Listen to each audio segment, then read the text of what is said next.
Kalau ini untuk anak-anak yang belum, ya, biasanya sulit menirukan suara. Suaranya dia mengeluarkan suara, tapi tidak kalau anak bisa menirukan suara, itu kapan saja, di mana saja. Nah, itu bisa melakukan itu. Jadi ada orang tua yang ngomong, "Oh, dia baru mau bicara kalau kepepet sekali." Nah,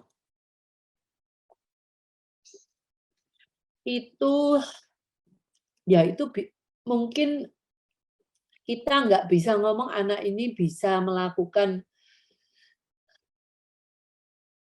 menirukan suara, nggak, karena dia hanya bisa menirukan suara kalau nggak sampai dia terpepet. Nah, itu jadi untuk kita ngomong skor kita menirukan suara itu bisa harus kapan saja, sekarang, di mana saja. Ada juga ngomong, kalau di rumah mau, di tempat, di sekolah nggak mau. Ya, itu masih belum bisa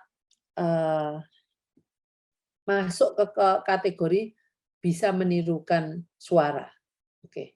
Sebelum itu sebenarnya, sebelum kita ngomong kemampuan menirukan suara, anak kita harus bisa menirukan gerakan, gerakan bibir, gerakan lidah, gerakan pipi, karena ini bukan pipi ya, rahang ya. Mau buka tutup, nah, mau bukanya besar atau separuh atau sedikit, nah atau tutup. Nah, itu semuanya dia harus bisa. Nah, dengan bisa itu artinya seperti ini. Dia bisa melakukan itu kapan saja dan di mana saja. Jadi bukannya dia mau membuka mulut kalau ada sendok datang. Kalau nggak ada sendok datang, kita ngomong, kita bicarakan untuk, "Ayo buka mulut," dia nggak akan bisa. Walaupun kita sudah kasih contoh di depannya A, dia nggak bisa melakukan itu. Dia hanya bisa buka mulut kalau ada sendok datang. Karena itu sudah dilakukan ribuan kali dan itu sudah seperti upacara, seperti apa ya, otomatisasi. Ada sendok datang, mulut terbuka. Nah, oke. Jadi itu bukan gerakan yang bisa kita harapkan membantu memproduksi suara. Karena kita kalau mau memproduksi suara, kita juga perlu gerakan oral. Nah, setelah dia bisa gerakannya, kita tambahkanlah suara dengan suara, dengan gerakan ini. Umpamanya kita membuka mulut. Kalau kita dalam membuka mulut, kita keluarkan suara, akhirnya suara apa yang keluar? Ah, ah. Nah, itu jadi gerakan itu harus bisa dulu. Setelah itu dia bisa menirukannya, setelah itu ditambah suara. Nah, yang ketiga ini gangguan berbahasa. Biasanya anak-anak ini diajar untuk mengisi kosakatanya dia. Tetapi ada anak-anak yang tidak gampang, tidak mudah untuk bisa mengingat kosakata yang diajarkan mungkin 5 menit yang lalu. Kalau setelah waktu diajar ini kadang-kadang bisa. Kalau kita ulang-ulang dia bisa. Begitu dia pergi ke pipis sebentar kembali lagi hilang semua. Nah, itu ada juga yang seperti itu. Jadi benar-benar itu gangguan memori ya. Memori jangka pendeknya juga terganggu. Nah, hal-hal ini adalah hal-hal problem-problem yang terjadi di anak-anak kita. Problem yang sudah bisa memproduksi suara dan problem yang belum bisa memproduksi suara. Nah, kalau problem kita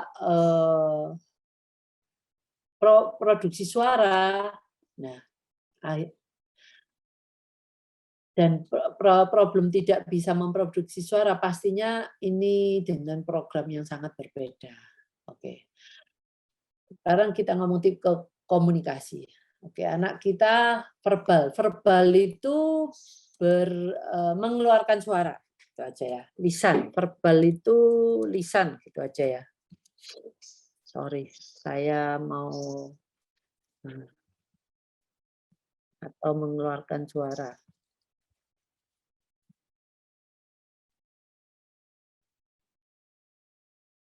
Oke. Nah,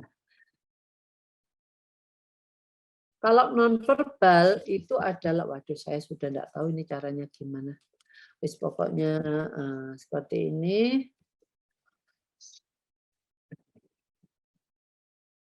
Nah, untuk yang verbal itu bisa juga dia spontan, yang sudah spontan, atau dia cuma dalam tahap menirukan. Ya. Kalau komunikasi nonverbal biasanya gerak tubuh dan bantuan alat komunikasi seperti tadi saya bilang ada dengan gambar.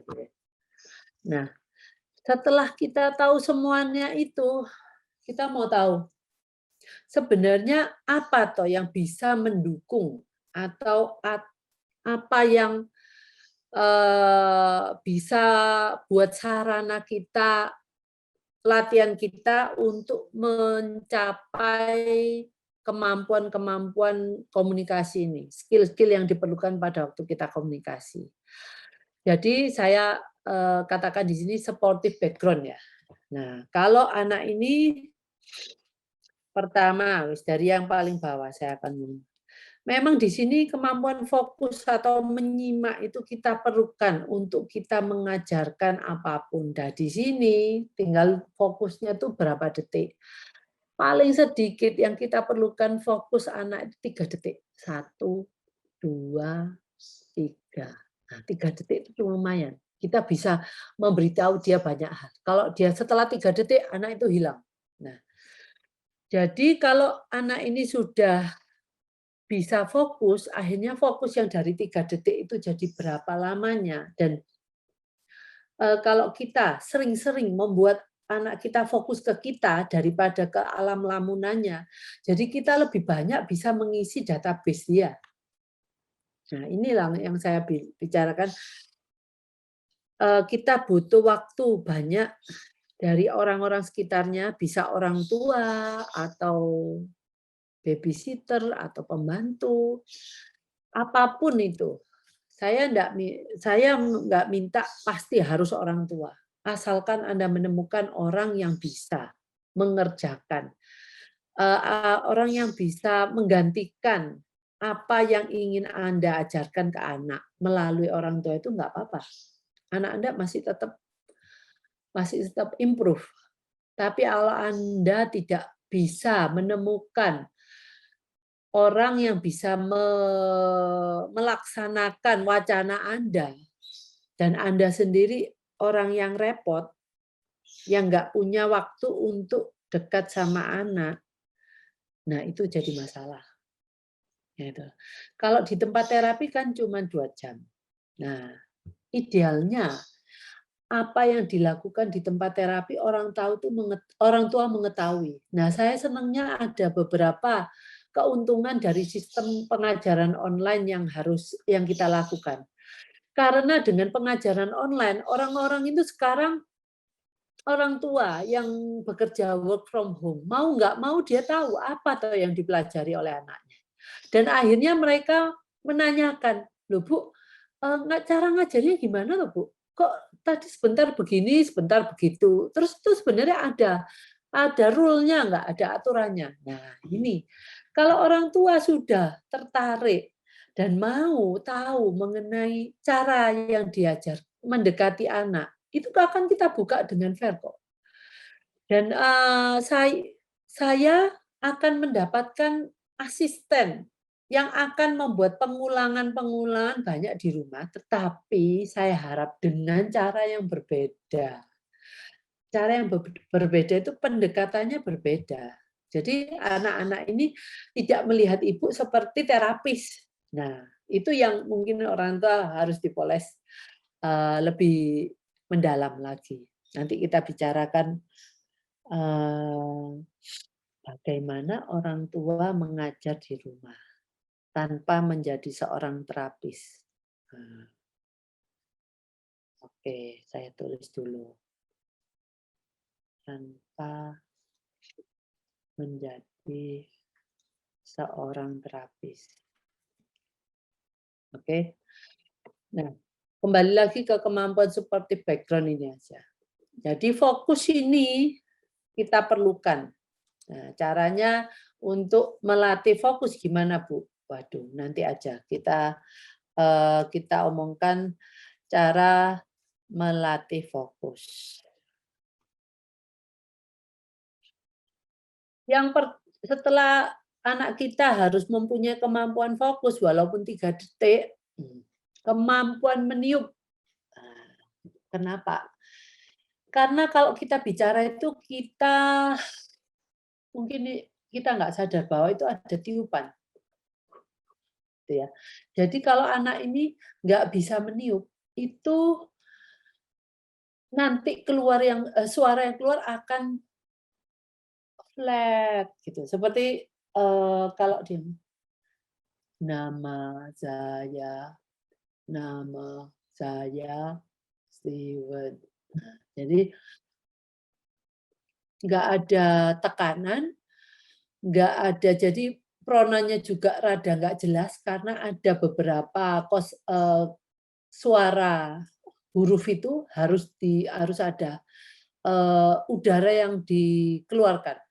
Jadi Steven, ven. Nah, kalau ngomong nggak ada nya nggak keluar, nggak keluar tiupannya, maka akan jadi we, we, we. Nah, itu suatu hal yang jadi Anda harus melatih anak-anak itu meniup. Dari kemampuan meniup apa? Yang gampang itu meniup bedak. Wah, gampang lagi karena mereka yang ditiup itu harus sesuatu yang bisa dilihat dan kelihatan setelah ada tiupan itu maka akan sesuatu yang ditiup itu akan berubah bentuknya. Nah, itu akan membuat mereka interest, tertarik terhadap perubahan dari bedak yang ada di meja atau di tangan, tiba-tiba dia bisa melayang, terbang. Nah, jadi carilah apapun yang bisa menunjukkan bahwa tiupanmu merubah sesuatu.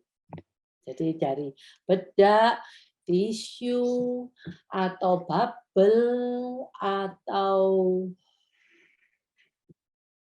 bedak, tisu, bubble, itu bola pingpong.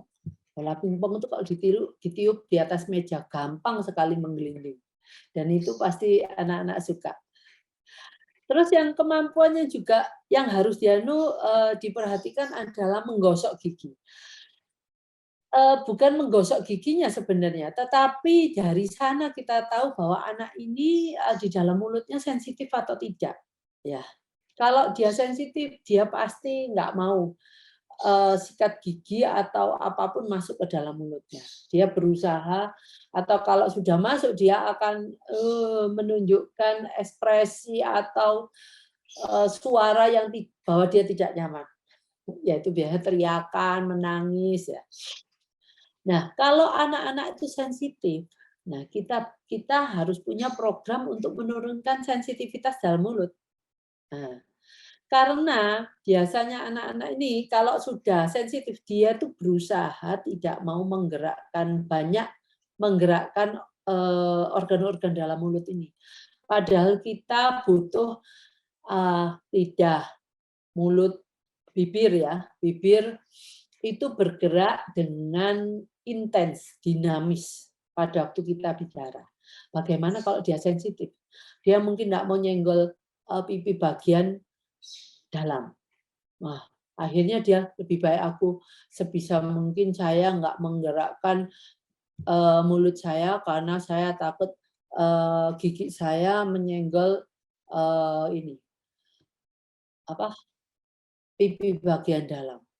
Nah, jadi kita butuh dari menggosok gigi itu memberikan info bahwa anak kita sensitif dan kita butuh untuk address isu sensitivitas dalam mulut ini. Tapi saya tahu sensitivitas dalam mulut itu kadang-kadang kita tidak bisa langsung masuk ke dalam mulut. Kita harus mulai dari di sekitarnya. Ya, yang paling dekat ya inilah pipi, ya, bibir bagian luar. Kalau itu masih sensitif juga kita harus ke area tangan, kaki, punggung, ya toh. Itu dulu mungkin yang harus diadres. Kita kadang-kadang mungkin nggak bisa langsung masuk ke dalam mulut, ya.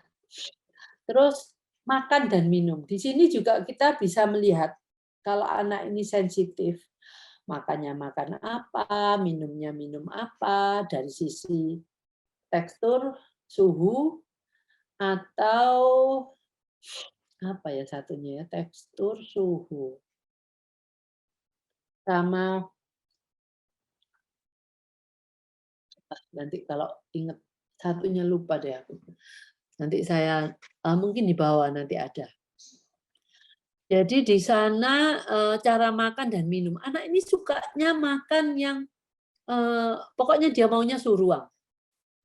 Dia nggak mau yang makan yang panas, anget titik nggak mau. Dingin titik nggak mau. Nah, itu apa? Bisa kita lihat bahwa anak ini mungkin hiper di sininya, di indera perasanya.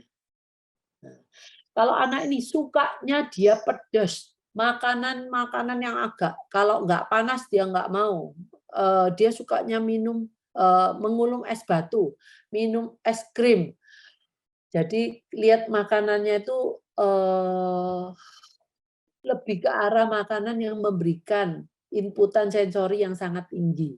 Ya, kita pun juga sebenarnya bisa. Kalau Ibu mungkin bisa kita menganalisa kita sendiri.